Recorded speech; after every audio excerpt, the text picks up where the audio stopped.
Olá!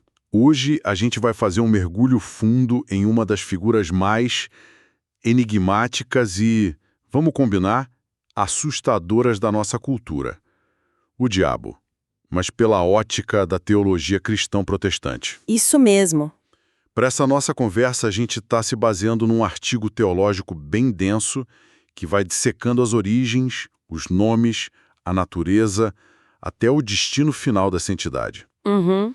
E a nossa missão aqui é entender não só o que a tradição diz, mas como essa figura foi montada, sabe?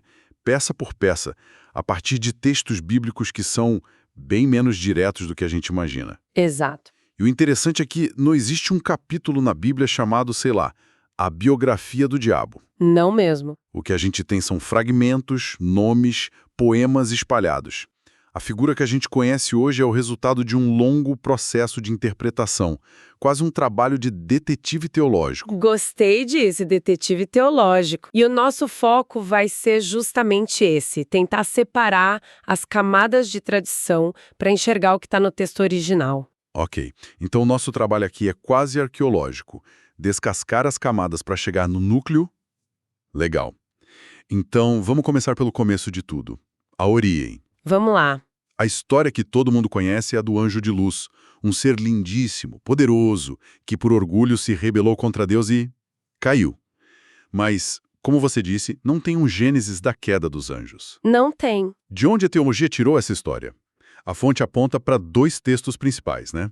Isaías 14 e Ezequiel 28. Exatamente esses dois. E é aqui que a conversa fica fascinante. Por quê?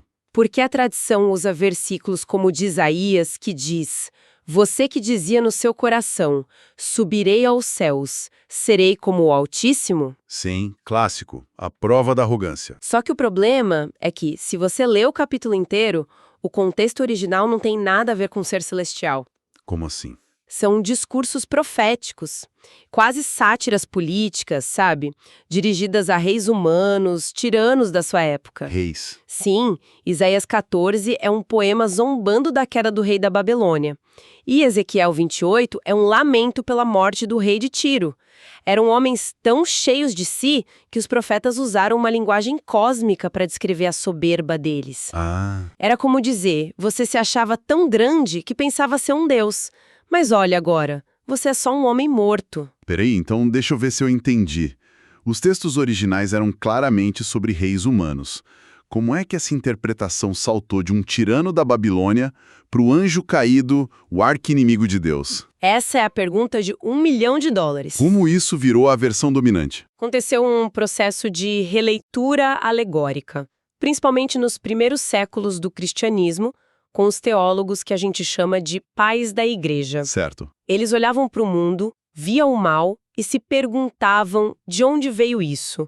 E ao lerem esses poemas em Isaías e Ezequiel, eles viram uma descrição perfeita. A descrição se encaixava. A beleza, o poder, o orgulho, a queda espetacular. Para eles, era a única explicação que fazia sentido para a origem do diabo. Foi um encaixe de peças, então. Eles tinham uma pergunta teológica e encontraram nesses textos uma resposta poética que serviu como uma luva. Precisamente. E eles não fizeram isso no vácuo. Eles começaram a costurar esses poemas do Antigo Testamento com passagens mais misteriosas do Novo Testamento. Ah, claro. Por exemplo, a carta de Judas fala de anjos que não mantiveram sua posição original. O Apocalipse menciona o grande dragão sendo lançado para a terra. Entendi. E aí, juntando tudo isso, a doutrina do anjo caído se consolidou e virou o padrão. Foi um trabalho de detetive mesmo, conectando os pontos. Imagino que parte dessa conexão veio dos vários nomes que aparecem, né? Cada um adicionando uma peça a esse quebra-cabeça. Por onde a gente começa? Satanás. Parece o mais óbvio. É o mais comum, sem dúvida. E o nome já entrega a função.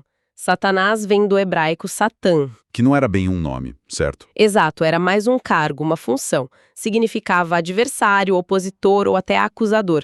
O exemplo perfeito está no livro de Jó. Sim. Satanás aparece na corte celestial e o papel dele é o de um promotor.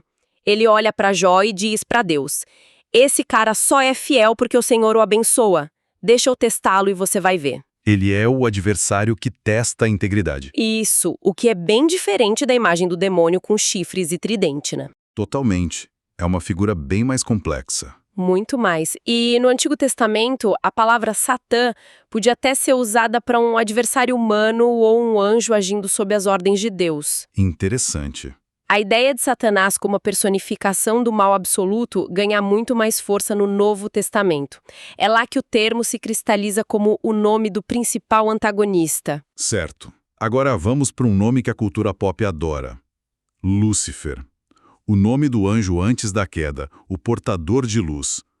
A origem desse é ainda mais surpreendente, não é? Ah, essa é uma das revelações mais impactantes da nossa fonte. Prepara. Manda. O nome Lúcifer não existe na Bíblia original. Como não? Nem no hebraico, nem no grego. Ele simplesmente não está lá. Peraí, eu posso jurar que já li Lúcifer em Isaías 14.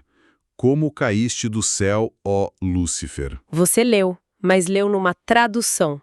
A palavra original em hebraico nesse verso é Elel ben Shakar. E o que isso significa? É uma expressão poética. Significa algo como estrela da manhã, filho da alva, ou o brilhante. Era uma referência ao planeta Vênus, sabe? A última estrela que some no céu antes do sol nascer. Caramba! Então um dos nomes mais famosos do diabo é, na verdade, um erro de tradução que pegou? A figura do anjo de luz nasceu de uma escolha poética para descrever um rei babilônio? Exatamente isso. O nome Lúcifer surgiu no século IV, na Vulgata, a tradução da Bíblia para o latim feita por São Jerônimo. Certo. Em latim, portador de luz é lux ferri. Jerônimo usou a palavra Lúcifer para traduzir a expressão poética.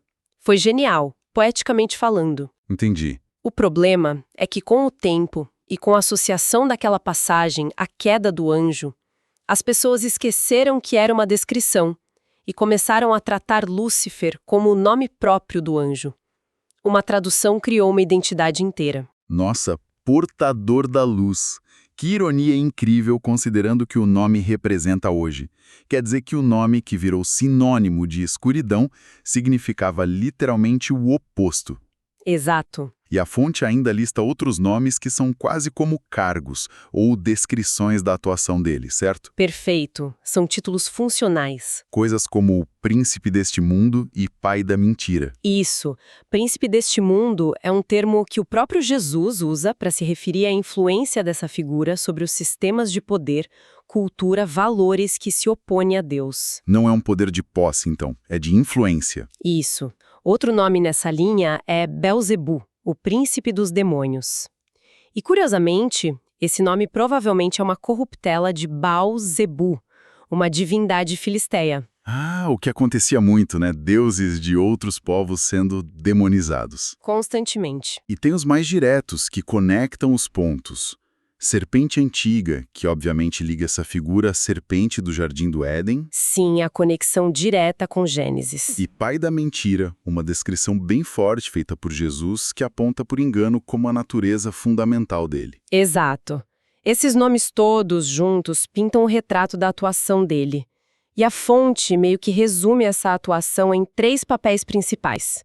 O primeiro, que a gente vê desde o início, é o de tentador. Buscando desviar as pessoas. Seja no jardim, seja tentando o próprio Jesus no deserto. O segundo papel, vindo direto do nome Satanás, seria o de acusador.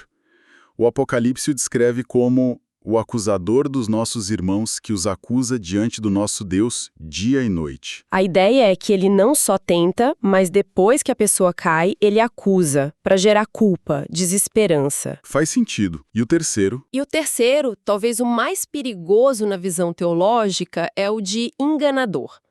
Uma passagem em 2 Coríntios diz que ele pode se disfarçar de anjo de luz. Isso sugere um engano muito mais sofisticado. Muito. Não é a mentira óbvia, mas a meia-verdade, a heresia que soa como verdade, a maldade que se veste de bondade. Ok, então temos um retrato de um adversário inteligente, poderoso, mas aqui entra um ponto que a fonte destaca como crucial. Ele não é um deus do mal, certo? Existe um limite para o poder dele. Essa é a espinha dorsal de toda a doutrina. Na teologia cristã, o diabo nunca é uma força igual e oposta a Deus. Não é um dualismo, com um Deus bom e um Deus mau numa batalha eterna. Ele é uma criatura. Poderosa, sim, mas uma criatura. Ele não é onipotente, não é onisciente, não está em todos os lugares. Seu poder é derivado e, mais importante, limitado pela soberania de Deus. Isso me lembra o que a gente falou sobre Jó. A história toda só acontece porque Satanás vai até Deus e pede permissão. Exato. E Deus estabelece as regras. Você pode tocar em tudo, mas não pode tocar nele. Ele tem um teto de poder. Exatamente. A imagem que a fonte passa e que muitos teólogos usam é a de um cão de guarda raivoso, mas que está preso a uma coleira. Boa analogia. O dono soberano dessa coleira é Deus. Às vezes, a coleira é longa, permitindo que o cão cause estragos, mas ela nunca se solta. Ele só pode ir até onde a permissão divina permite. E essa ideia da coleira se torna ainda mais forte no Novo Testamento, imagino. Com certeza. Para a teologia cristã, a morte e ressurreição de Cristo é o momento em que essa coleira é encurtada drasticamente. A cruz. A cruz é vista como a derrota judicial e definitiva do diabo. Desarmou o poder principal dele, que era usar o pecado e a morte para acusar a humanidade. Então, dentro dessa fé, ele ainda pode rugir, mas é um leão que já foi derrotado. Exato. Um leão cujos dentes, na sua capacidade de causar a derrota final, foram arrancados. Se a origem é uma queda e o presente é uma batalha limitada, com o inimigo na coleira, como a história termina? Qual é a conclusão dessa longa narrativa? A conclusão é a remoção completa. Não é uma trégua, não é um empate, é o juízo final e definitivo. E isso está onde? No Apocalipse, imagino? No Apocalipse, que funciona como clímax de toda essa saga. A fonte cita a passagem de Apocalipse 20, que diz que ele, junto com a morte e o inferno, será lançado no lago de fogo e enxofre. Que é uma imagem bem forte. E o que isso representa teologicamente? É só punição? É mais do que punição, é purificação cósmica.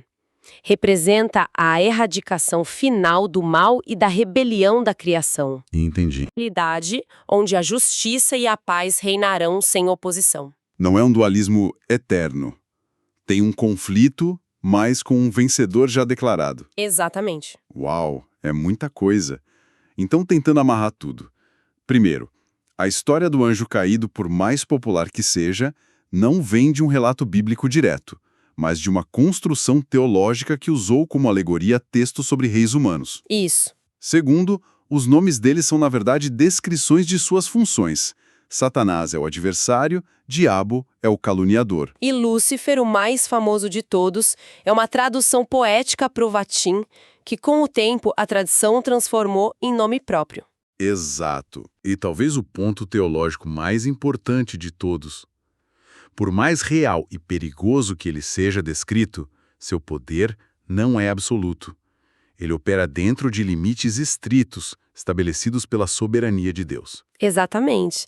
Ele não é o antideus, o que nos deixa com uma reflexão final, uma pulga atrás da orelha. Manda. A fonte nos mostra um adversário poderoso, mas que no fim das contas joga um jogo com regras que ele não criou e não pode quebrar.